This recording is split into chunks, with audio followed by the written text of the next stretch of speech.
Hello, chemistry students. So this is the gas law practice. And if you're still having trouble or just want to see it one more time how to do the math with the cross multiplication, I'm going to do one more problem. So I'm actually going to jump to a harder one. So I'm going to do number 10. Okay, so first thing we'll read the question. It says a weather balloon is inflated with 2,940 liters. So I like to go ahead and label things. That's in liters, so that would be my V1, my original volume, of helium at a location where the pressure is 1.06 atm. So that's the pressure that this gas is exhibiting. So I'm going to call that P1. Okay, and the temperature is 32 degrees. Great. I'm going to call that T1. So those are my original conditions. The volume that the gas is taking up, the pressure that the gas is taking up, and the temperature that the gas is taking up. This is in 30 degrees Celsius, and just remember, the only temperature that you can use in any gas law calculation is in Kelvin, so we're going to be sure to change that in just a minute. What will be the volume? Okay, so there's the question. So we're looking for V2 of the balloon at an altitude where the pressure is 0.092 atm. So that's my new P2, and the temperature is negative 35 degrees Celsius. Again, I want to make sure and convert that to Kelvin, and that's going to be my T2. So it looks like I have all my variables. I have a V1, a T1, and a P1. I'm looking for V2, and I have a new T2 and a new P2. So it looks like we're going to be using the combined gas law, and we're going to be using all the variables. I'm going to switch to another sheet of paper so I can write nice and big. So let's see, P1 V1 over T1 equals P2 V2 over T2. So you always want to write the formula that you're using.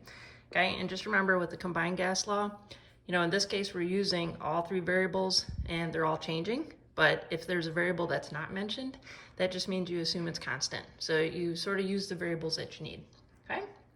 So let's go ahead and start plugging some numbers in. So let's see, the P1 was 1.06 atm. The V1 was 2,940 liters. The T1 was 32 degrees, which I'm immediately gonna convert to Kelvin. Okay, so 32 plus 273, okay, is 305. Okay, and then I'm going to set that equal to the new conditions. Okay, so P2 was 0.092 atm, which makes sense because we're going up in altitude, so pressure decreases. We're looking for V2, and our new temperature is negative 35, so negative 35, whoops, plus 273. Okay, so that's 238 Kelvin. Okay, and just a word about units. With combined gas law, as long as the units are consistent, then everything is good. So this is an ATM, this is an ATM, it matches. If it was different units, like millimeters of mercury or kilopascals, doesn't matter, as long as what goes in is exactly the same as what comes out, okay? This is in liters, so that means that our answer is gonna be spit out in liters, which is fine. And these are both in Kelvin, no exception to that rule. Okay, so I'm gonna go ahead and I'm gonna cross multiply. Okay, so what that means is this is what I'm looking for. Okay, now I'm going to write out the cross multiplication one time so you guys can see it. So basically I'm going to multiply this, this, and this. So 1.06 atm. And I'm keeping the units, which you should do as well. So you can kind of see how they cross out and how you get the units that you want in the end. So multiply, multiply, multiply, and then I'm going to set that equal to the other cross. Okay, so this times this times this. Okay, so 305 Kelvin, 0.092 atm, and then finally my variable. Okay, now algebra speaking, okay, so this is still my unknown, so how do I get it by itself? Well, these numbers are multiplied by this, so to get rid of those, we're going to do the exact opposite. We're going to divide.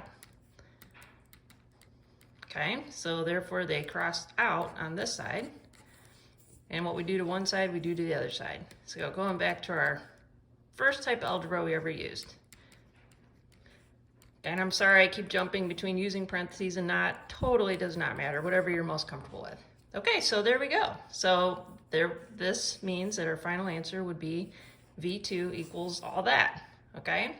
Now, just a word, in class, I'm gonna say, to make this easy, when you cross multiply, I'm gonna say multiply what's away from the variable, divide by what's connected to the variable. So just to be clear on what that means, this is away from the variable, okay? And then this is connected to the variable.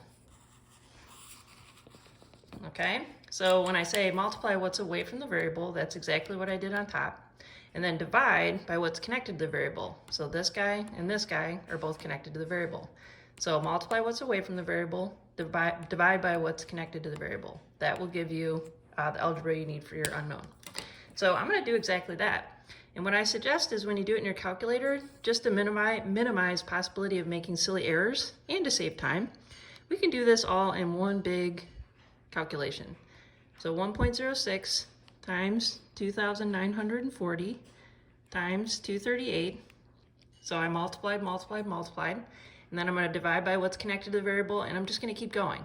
So divide by 305, and then divide, that's a really important part, by 0.092. And boom, there's my answer. Okay, so I'm going to go ahead and round that to the right number of sig figs. So let's see, 3 sig figs, 3 sig figs, 3 sig figs. It looks like, oh, this guy right here might limit us to 2 sig figs. Okay, so I'm going to round this answer to 2 sig figs. So I'm going to start with the least accurate. So I'm going to start over here on the left side.